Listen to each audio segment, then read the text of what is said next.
है खबरों की प्लेट, तैयार है गुड न्यूज का मेन्यू। नमस्कार, मैं हूं अदिति। नमस्कार, मैं हूं आपके साथ शगुफ्ता। स्वागत है आप सभी का लंच टाइम में। खबरों की रफ्तार वही, बस परिभाषाएं नहीं। हम आपको ट्रेंडिंग न्यूज से लेकर वायरल न्यूज तक हर एक अहम खबर दिखाएंगे। आपके लिए खबरों की प्लेट पूरी तरह से तैयार है। तो आइए डालते हैं नजर ट्रेंडिंग न्यूज पर।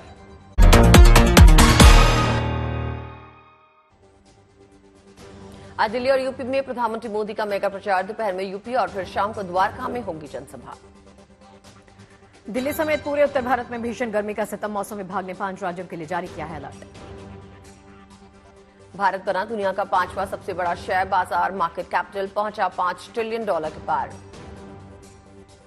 उमरोई के जंगलों में भारतीय सेना ने किया युद्ध कौशल का प्रदर्शन। फ्रांस के जवानों के साथ चल रहा शक्ति युद्धाभ्यास। 37,000 फीट की ऊंचाई पे हेवी टर्बुलेंस में फंसे सिंगापुर के विमान की बैंकॉक में सेफ लैंडिंग। हादसे के बाद दूसरे विमान से सिंगापुर पहुंचे विमान के यात्री। और चलिए लंच टाइम की शुरुआत करते हैं। सिंगापुर एयरलाइंस का विमान अब टर्बुलेंस में फंसा तो ये खबर पूरी दुनिया में सुर्खियों में छा गई। हजारों फीट की ऊंचाई पर विमान के हिचकोले खाने से 30 मुसाफिर जख्मी हो गए। बैंकॉक में विमान की इमरजेंसी लैंडिंग करवाई गई। घायलों का इलाज करवाया गया और बाकी मुसाफिरों को दूसरी फ्लाइट से सिंगापुर पहुंचा दिया गया। लेकिन सबसे सुरक्षित समझे जाने वाले सफर के दौरान हुआ ये हादसा हवाई मुसाफिरों को परेशान कर रहा है। क्या थी इस टर्बुलेंस की वजह और टर्बुलेंस के दौरान कौन से एहतियात बरतकर सफर को सुरक्षित बनाया जा सकता है, उसके लिए देखिए हमारी एक खास रिपोर्ट।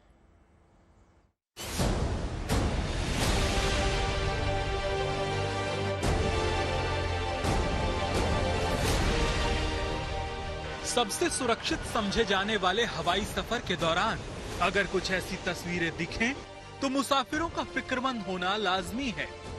लंदन से सिंगापुर के लिए रवाना हुई सिंगापुर एयरलाइंस की फ्लाइट जब 37,000 फीट की ऊंचाई पर हिचकोले खाने लगी तो मुसाफिर घबरा गए। करीब 10 घंटे की उड़ान में कोई दिक्कत नहीं आई, लेकिन दोपहर 2:15 पर खराब मौसम की वजह से विमान टर्बुलेंस के बीच में फंस गया। इस विमान में 211 यात्री और 18 क्रू मेंबर सवार थे। विमान अगर बादलों के बीच से गुजर रहा हो या विमान के पास मौजूदा हवा ज्यादा अनियमित रफ्तार से बहने लगे तो विमान में थोड़ी हलचल महसूस होती है। इसी को टर्बुलेंस कहते हैं। हल्के टर्बुलेंस तो सामान्य बात है, लेकिन ज्यादा टर्बुलेंस से मुसाफिर असहज महसूस करने लगते हैं। सिंगापुर एयरलाइंस की लंदन से चली फ्लाइट भी हैवी टर्बुलेंस में फंस गई थी।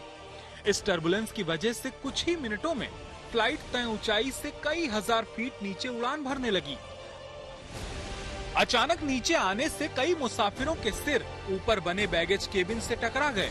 इस हादसे में 30 लोग घायल हुए और एक मुसाफिर की जान चली गई। सिंगापुर एयरलाइंस ने इस हादसे पर अफसोस जताया है।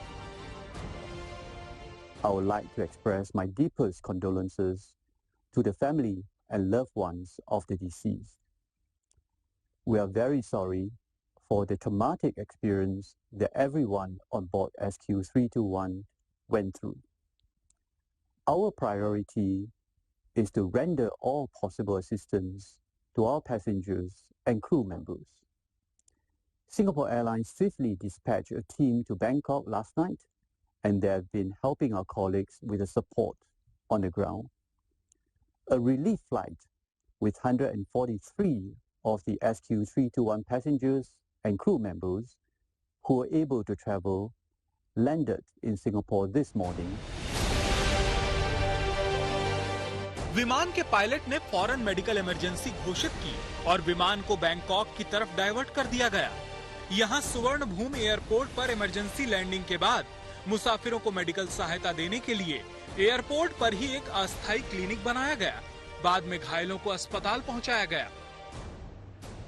At 5:05 a.m., another 79 passengers and 6 crew members are still in Bangkok.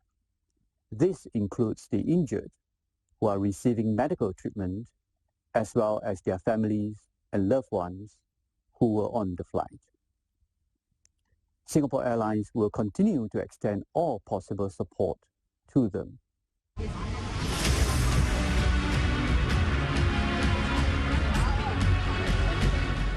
इस फ्लाइट में भारत के 3 लोग मौजूद थे। सिंगापुर पहुंचे लोगों ने हादसे के वक्त अपनी आपबीती बताया कि जब यह हादसा हुआ तो उन्हें कैसा महसूस हुआ।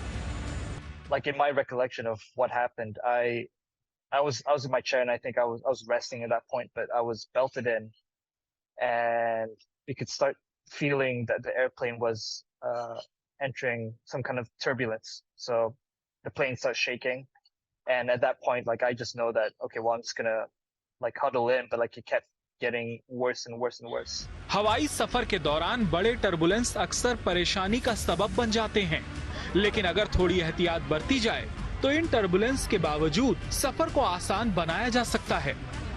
मौसम खराब होने पर विमान का कप्तान सीट बेल्ट साइन ऑन करता है। कप्तान के सीट बेल्ट साइन ऑन करने पर अपनी सीट पर बैठें और सीट बेल्ट फौरन लगा लें। पूरे सफर के दौरान भी सीट बेल्ट ढीला करके लगाए रखें।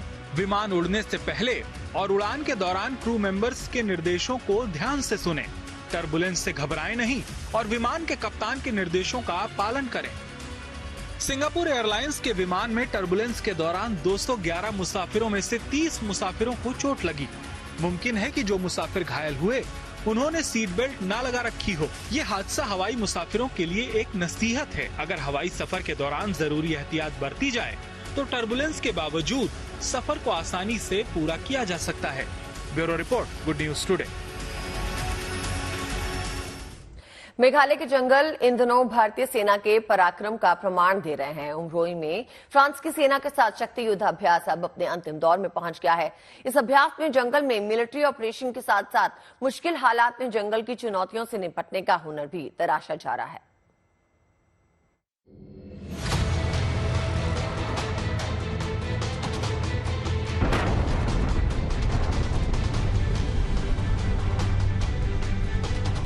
मेघालय के घने जंगल, जहां कदम कदम पर खतरा है। इन हरे भरे पेड़ों के बीच चुनौतियां कहीं से भी आ सकती हैं, लेकिन हिंदुस्तान के जवान बेहद मुश्किल हालात में दुश्मन का सामना करने के लिए तैयार हैं। उमरोई में चल रहे शक्ति युद्धाभ्यास में भारतीय सेना के ये वीर फ्रांसीसी जवानों को अपने इसी युद्ध कौशल का हुनर सिखा रहे हैं।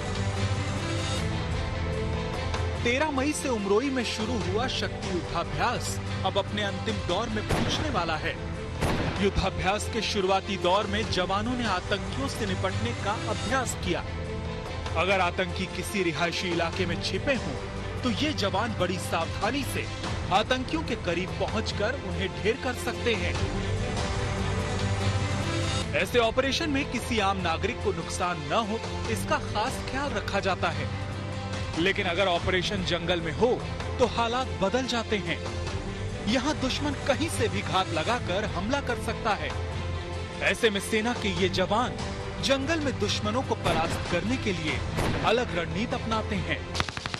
लेकिन जंगल में खतरा सिर्फ दुश्मनों का ही नहीं होता। कई दिनों तक ऑपरेशन के दौरान जंगल में खुद को सुरक्षित रखना भी एक बड़ी चुनौती होती है। ऐसे हालात से निपटने के लिए शक्ति अभ्यास में ये जवान सर्वाइवल स्किल भी सीख रहे हैं। अगर जंगल में कई दिनों तक रुकना पड़े तो किन चीजों को खाने के लिए इस्तेमाल किया जा सकता है, जंगल में मौजूद लकड़ी और बांस की मदद से हथियार कैसे बनाए जा सकते हैं, झील, नदी या झरने के पानी को साफ करके पीने लायक कैसे बनाया जा सकता है, ये सब कुछ शक्ति युद्धाभ्यास का हिस्सा है।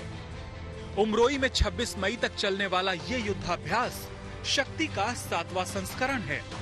भारत और फ्रांस के बीच सैन्य सहयोग बढ़ाने और द्विपक्षीय संबंधों को मजबूत करने के मकसद से इसकी शुरुआत की गई थी। इस युद्धाभ्यास में दोनों सेनाओं को एक दूसरे की सैन्य क्षमताओं और युद्ध की रणनीतियों को परखने का मौका मिल रहा है। अगर भविष्य में कभी दोनों सेनाओं को मिलकर किसी ऑपरेशन को अंजाम देना पड़ा तो ऐसे युद्धाभ्यास की बदौलत दोनों सेनाएं बेहतर तालमेल के साथ मिशन को अंजाम दे सकेंगी। Bureau report, good news today.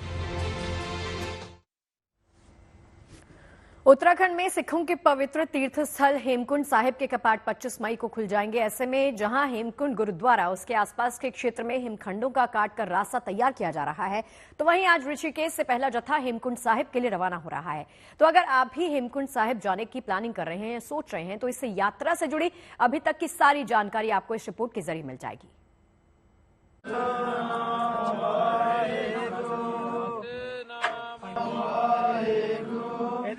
एक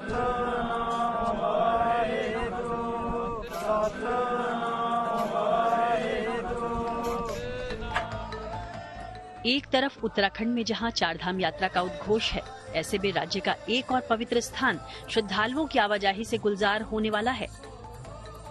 आज सिखों के पवित्र धाम हेमकुंड साहिब की यात्रा का ऋषिकेश से शुभारंभ है।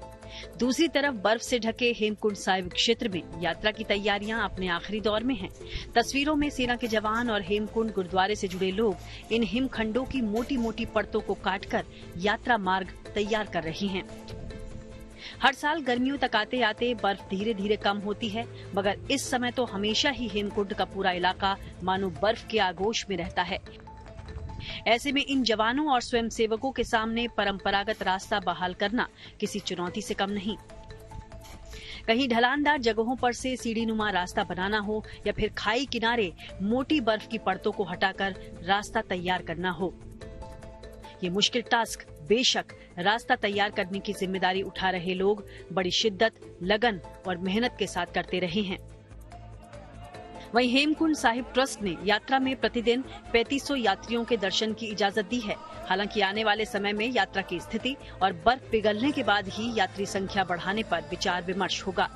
बहरहाल आज यानी 22 मई को पंज प्यारों की अगुवाई में पहला जत्था ऋषिकेश से श्रीनगर के लिए रवाना होगा। 23 मई को अगले दिन श्रीनगर से गोविंद घाट के लिए जत्था निकलेगा। 24 मई को ये जत्था गोविंद घाट से घाघरिया के लिए रवाना होगा और 25 मई ठीक 6:30 बजे सुबह सवेरे पंज प्यारों की अगुवाई में ही श्रद्धालुओं का जत्था हेमकुंड साहिब के लिए रवाना होगा, जहां धार्मिक रीति रिवाजों को पूरा करने के साथ ही हेमकुंड साहिब गुरुद्वारे के कपाट खोल दिए जाएंगे और इसी के साथ सिखों के पवित्र तीर्थ स्थल हेमकुंड साहिब की यात्रा भी शुरू हो जाएगी। इसके अलावा हेमकुंड साहिब ट्रस्ट ने हेमकुंड गुरुद्वारा परिसर में रील्स बनाने को लेकर यूट्यूबर्स और आम लोगों से भी खास अपील की, ताकि चार धाम में आई शुरुआती अड़चनें इस यात्रा में न दोहराई जाएं।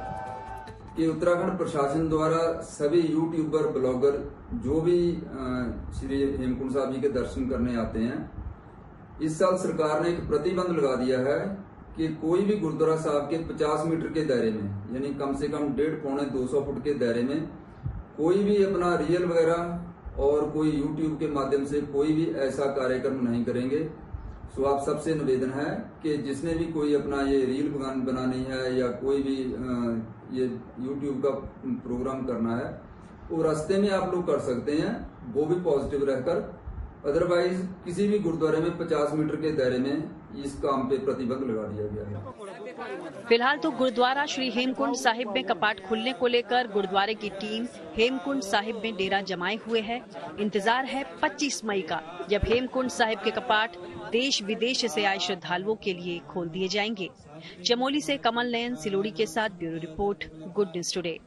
केदारनाथ पहुंचने वाले श्रद्धालुओं की संख्या दिनों दिन बढ़ती जा रही है। मंदिर परिसर में शुरू हुई कतार कुछ घंटों में दूर तक पहुंच जाती है। ये सभी भक्त बाबा के दर्शन और अभिषेक की आस लिए उनके धाम पहुंचते हैं। ऐसे में भक्तों के लिए केदार धाम से एक गुड न्यूज है। गुड न्यूज ये है कि अब शिव भक्त गर्भगृह में जाके बाबा केदार के दर्शन कर पाएंगे। इससे पहले बढ़ती भीड़ की वजह से भक्तों के गर्भगृह में जाने पर रोक लगा दी गई थी।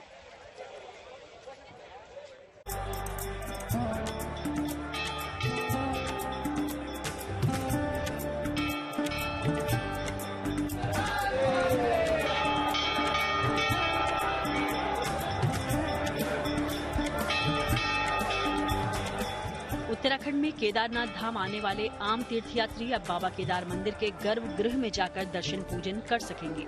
दरअसल इससे पूर्व मंदिर समिति पर आरोप है कि वो अपने खास और हेलीकॉप्टर से पहुंच रहे यात्रियों को 2100 रुपए की पर्ची कटवाकर दर्शन करवा रही थी, जबकि बाकी आम श्रद्धालुओं को सभा मंडप से ही बाबा केदार के दर्शन की इजाजत थी। दरअसल केदारनाथ धाम में आम तीर्थयात्रियों को गर्भगृह में प्रवेश की मांग को लेकर केदार मंदिर समिति से जुड़े पुजारी और तीर्थ पुरोहितों ने विरोध जताया था। उनके अनुसार बद्री केदार मंदिर समिति केदारनाथ धाम में अपनी मनमानी करते हुए खास लोगों को ही गर्भगृह में पूजा अर्चना करवा रही थी। इससे घंटों लाइन में खड़े आम श्रद्धालु गर्भगृह में बाबा केदार के दर्शन से वंचित थे। पूर्व परंपरा अनुसार जो भगवान बाबा केदारनाथ जी के दर्शन गर्भगृह में सभी देश विदेश से आने वाले श्रद्धालु करते थे, वो आज पुनः प्रारंभ हो गया है। अब मंगलवार से आम श्रद्धालु लाइन में लगकर ही गर्भगृह में जलाभिषेक और पूजा अर्चना कर रहे हैं, जबकि वीआईपी दर्शन फिलहाल बंद है। जो भी तीर्थयात्री केदारनाथ पहुंचेगा वह लाइन में लगकर ही बाबा केदार के दर्शन करेगा। इसके अलावा इस बार केदारनाथ तीर्थ यात्रा में नए नए रिकॉर्ड स्थापित हो रहे हैं। 2 दिन में 60,000 से अधिक तीर्थयात्रियों ने बाबा केदार के दर्शन कर दिए हैं और अभी तक 3,20,000 से पार अधिक तीर्थयात्री केदार धाम पहुंच चुके हैं। उधर बद्रीनाथ की यात्रा में भी अपार जन सैलाब उमड़ रहा है। ऐसे में बद्रीनाथ मंदिर समिति मंदिर में दर्शन से जुड़ी व्यवस्थाओं को चाक चौबंद रखने की कोशिश कर रही है। लगभग जो है बद्रीनाथ में एक सप्ताह के अंदर 1.5 लाख से भी अधिक श्रद्धालुओं ने भगवान के दर्शन कर लिए हैं और जितने भी लोग जो भी जहाँ से आ रहे हैं सभी लोगों को भगवान के दर्शन हो रहे हैं। थोड़ा सा समय लग रहा है क्योंकि यात्रा अत्यधिक मात्रा में आ रही है, मगर थोड़ा समय लगने के पश्चात भी सभी लोग दर्शन करके जा रहे हैं। खुद राज्य की डीजीपी धरातल पर उतरकर चारधाम यात्रा के सूरत हाल को समझ रहे हैं। उनके मुताबिक यात्रा पर निकले हर तीर्थयात्री की सुरक्षा और सुविधा शासन प्रशासन के लिए सर्वोपरि है, मगर साथ ही लोग भी यात्रा का पंजीकरण कराकर ही चारधाम यात्रा पर निकले। स्पष्ट है इस बार बद्रीनाथ धाम में भी रिकॉर्ड संख्या में तीर्थयात्री आ रहे हैं और हमारा सबसे बड़ा कंसर्न है कि यहाँ जो तीर्थयात्री आ रहे हैं सबसे पहले उनकी सुरक्षा और उनकी सुविधा दोनों ही चीज़ों को देखना है। कई जगह मैंने देखा लाइन में भी यात्रियों में आपस में थोड़ा सा धक्का मुक्की का वैसा माहौल था। तो हमारी सबसे पहले तो सभी तीर्थयात्रियों से जो इस साल चारधाम यात्रा की योजना बना रहे हैं उनसे आग्रह होगा कृपया पंजीकरण कराकर ही आएँ। बिना पंजीकरण के हम यात्रियों को आने देने की बिल्कुल स्थिति में नहीं है, क्योंकि इस समय जो भीड़ का दबाव है उसमें हम सिर्फ पंजीकृत यात्रियों को ही कैटर कर सकते हैं। आपको बता दें कि इस साल केदारनाथ, बद्रीनाथ, गंगोत्री और यमुनोत्री में रिकॉर्ड तीर्थयात्रियों की आवाजाही हो रही है। महज 10 दिनों के अंदर ही करीब 7 लाख से ज्यादा तीर्थयात्री चारधाम दर्शन कर चुके हैं और ये सिलसिला बढ़ता जा रहा है। केदारनाथ से प्रवीण सेमवाल और बद्रीनाथ से कमल नयन सिलोड़ी के साथ bureau report, good news today. और चलिए बात मौसम की कर लेते हैं, जो उत्तर भारत में लोगों के बीच में चर्चा का सबब बन गया है। कई शहरों में पारा 43 से 47 डिग्री के बीच बना हुआ है। मौसम विभाग ने अगले 5 दिनों के लिए उत्तर भारत के कई इलाकों में गर्मी का रेड अलर्ट जारी किया है। दिल्ली, पंजाब, हरियाणा, राजस्थान में भीषण गर्मी की संभावना जताई गई है। तो उत्तर प्रदेश के पश्चिमी हिस्से भी आज से अगले 4 दिन तक भारी गर्मी की चपेट में रहने वाले हैं। मौसम विभाग की माने तो अगले कुछ दिनों तक गर्मी से राहत मिलने की उम्मीद भी बन गई है। तो एक तरफ उत्तर भारत के कुछ राज्य गर्मी का सितम झेल रहे हैं, तो वहीं दक्षिण भारत के तमिलनाडु और केरल में भारी बारिश की भविष्यवाणी कर दी गई है। केरल में भारी बारिश की आशंका के मद्देनजर एसडीआरएफ की टीम को भी अलर्ट कर दिया गया है। लोगों से घरों से बाहर ना निकलने की हिदायत की गई है। तो जाहिर सी बात है कि भारत के 2 छोर मौसम के 2 अलग अलग दौर से गुजर रहे हैं। उत्तर भारत में बादलों का इंतजार है, तो दक्षिण में इंद्रदेव से आपको बता दें बरसने की प्रार्थना की जा रही है। आपके सामने 6 तस्वीरें, अलग अलग हिस्सों की ये तस्वीरें देश में मौसम के मिजाज की कहानी बयां कर रही हैं।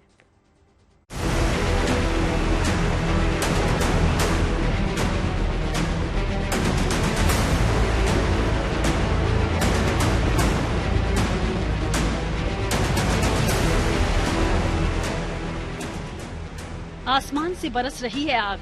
भीषण गर्मी से पंजाब, हरियाणा, दिल्ली, यूपी, राजस्थान और गुजरात में लोग कर रहे हैं त्राहिमाम। लोगों को झुलसाने वाली गर्मी से बचने के लिए अलर्ट रहना होगा, क्योंकि आने वाले दिनों में तापमान और बढ़ने का है अनुमान। तापमान और क्यों बढ़ेगा, इसकी वजह भी जान लीजिए। वेस्टर्न डिस्टर्बेंसेस बहुत वीक आ रहे हैं, आसमान साफ है और इसके कारण से सोलर इंसुलेशन एकदम पूरा सूरज की धूप नीचे आ रही है, जहां से आपका टेम्परेचर्स काफी बढ़ चुके हैं पूरा नॉर्थ इंडिया में। अगर अभी आगे का स्थिति देखेंगे तो हमें उम्मीद नहीं है कि कोई बहुत स्ट्रांग वेस्टर्न डिस्टर्बेंस आएगी, जिसके चलते हमारी उम्मीद है कि जो पश्चिमी राज्य हैं जैसे कि आपका वेस्ट राजस्थान, पंजाब, हरियाणा, वेस्ट उत्तर प्रदेश, इन सभी राज्यों में अभी हीट वेव का स्थिति जारी रहेगा, सीवियर हीट वेव। गर्मी सिर्फ मैदानी इलाकों में ही पड़ रही हो, ऐसी बात नहीं है। पहाड़ी राज्यों के हालात भी मैदानी राज्यों जैसे ही दिख रहे हैं। वहां भी लोग गर्मी की मार से बेहाल हैं। वहां भी मौसम विभाग गर्मी से लोगों को अलर्ट कर चुका है। जम्मू एंड कश्मीर और हिमाचल प्रदेश में हीट वेव का स्थिति वार्निंग इशू किए हैं येलो अलर्ट के साथ अगले 5 दिन के लिए।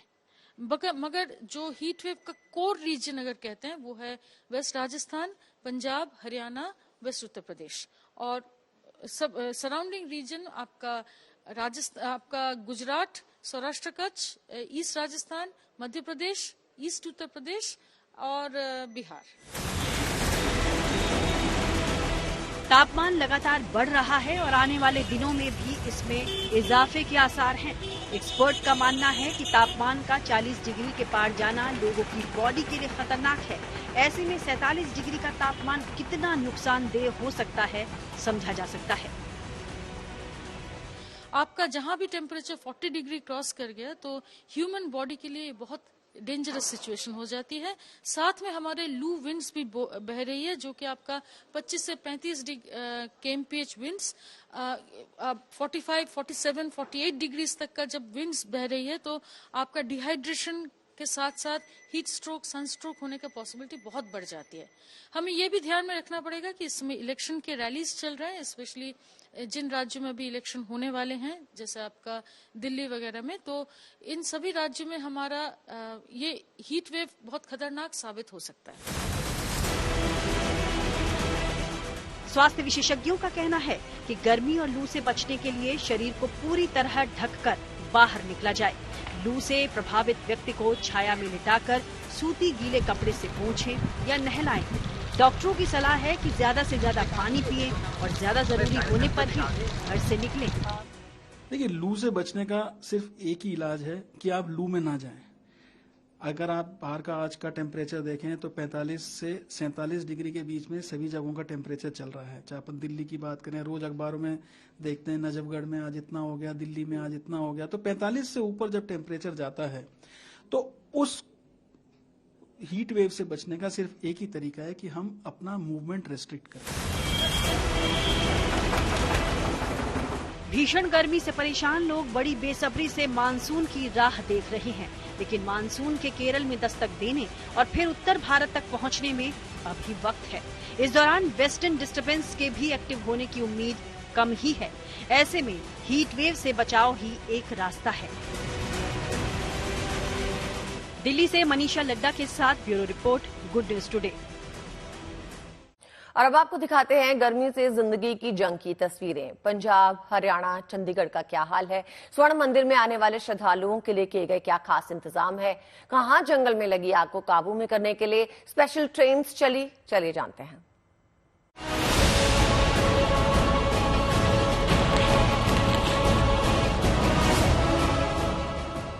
पंजाब में प्रचंड गर्मी के बावजूद सचखंड श्री हरमिंदर साहिब आने वाले श्रद्धालुओं के उत्साह में कोई कमी नहीं है। खास बात यह है कि शिरोमणि गुरुद्वारा प्रबंधक कमेटी ने यहां आने वाले श्रद्धालुओं को गर्मी से राहत देने के लिए कई उपाय किए हैं।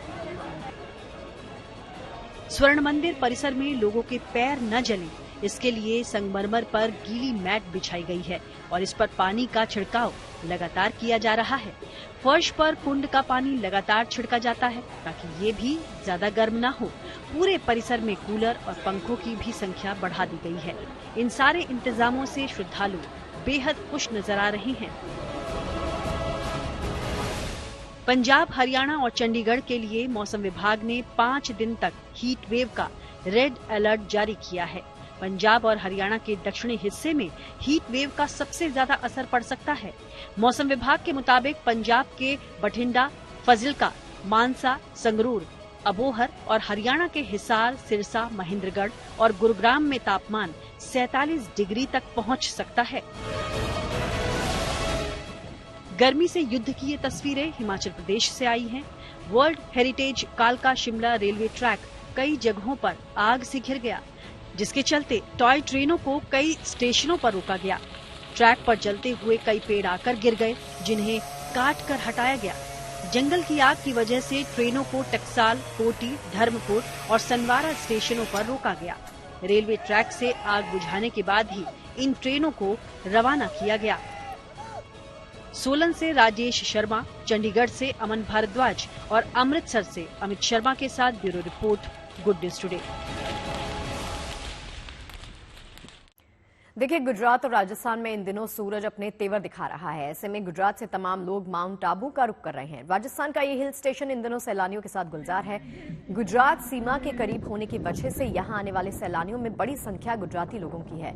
गुजरात और राजस्थान में जहां पारा 45 डिग्री के पार पहुंच रहा है, तो वहीं माउंट आबू में तापमान 34 डिग्री के आसपास बना हुआ है।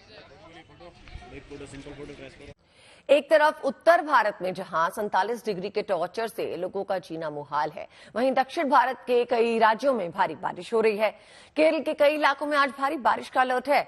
ये इस बात का संकेत है कि मॉनसून समय से चल रहा है।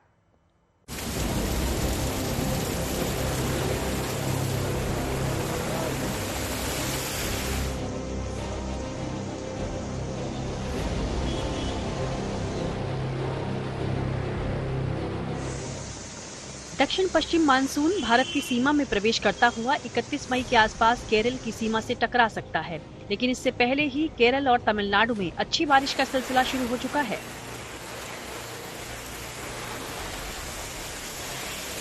केरल और तमिलनाडु के कई इलाकों में खूब बारिश हो रही है। मूसलाधार बारिश का ये सिलसिला 20 मई को ही शुरू हो गया था और दोनों राज्यों के कई इलाकों में जमकर बारिश हुई।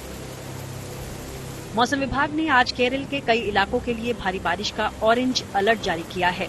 पथानमथिट्टा, इडुक्की, कोट्टायम, पलक्कड़, कोझिकोड, कन्नूर, मलप्पुरम, वायनाड और कासरगोड में लोगों को भारी बारिश से सावधान रहने के लिए भी कहा गया है। केरल राज्य आपदा प्रबंधन प्राधिकरण की नजर भी हालात पर बनी हुई है। मौसम विभाग के अनुसार तटीय और दक्षिणी आंतरिक कर्नाटक के कुछ हिस्सों में भारी बारिश हो सकती है। तमिलनाडु के तिरुचिरापल्ली, कोडईकनाल, ऊटी, एर्नाकुलम, कांचीपुरम से बारिश की तस्वीरें आ चुकी हैं। लगातार बारिश से कई जगहों पर सड़कें पानी में डूबी नजर आईं और लोगों को परेशानी का भी सामना करना पड़ा। मौसम विभाग के अनुसार 23 मई तक दक्षिण भारत में बहुत भारी बारिश का अनुमान है, जिसे देखते हुए लोगों को सावधान रहने के लिए लगातार कहा जा रहा है। Bureau report, good news today. चुनावी मौसम में रैलीज और प्रचार के साथ साथ नेता और उम्मीदवार लगातार भगवान के दर पे हाजिरी लगा रहे हैं। देवी देवताओं के दर्शन पूजन कर रहे हैं और जीत की दुआएं मांग रहे हैं। इसी कड़ी में 4 तस्वीरें आपकी स्क्रीन पे हैं, जहां वाराणसी में संकट मोचन मंदिर में योगी और मोदी ने जीत का आशीर्वाद लिया।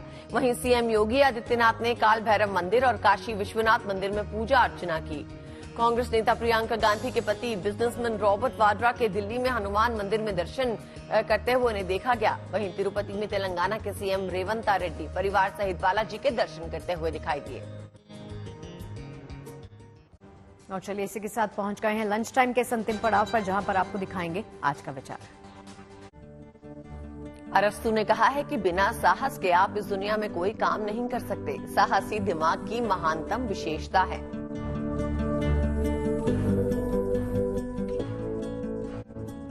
उम्मीद है खबरों के इस लंच टाइम में आपको पेट भर जानकारियां मिली होंगी। और चलिए, इस बात के साथ छोड़ जाते हैं। मुलाकात होगी दिलचस्प मेन्यू परोसेंगे आपको कल लंच टाइम में। अपना ख्याल रखिए और देखते रहिए GNT।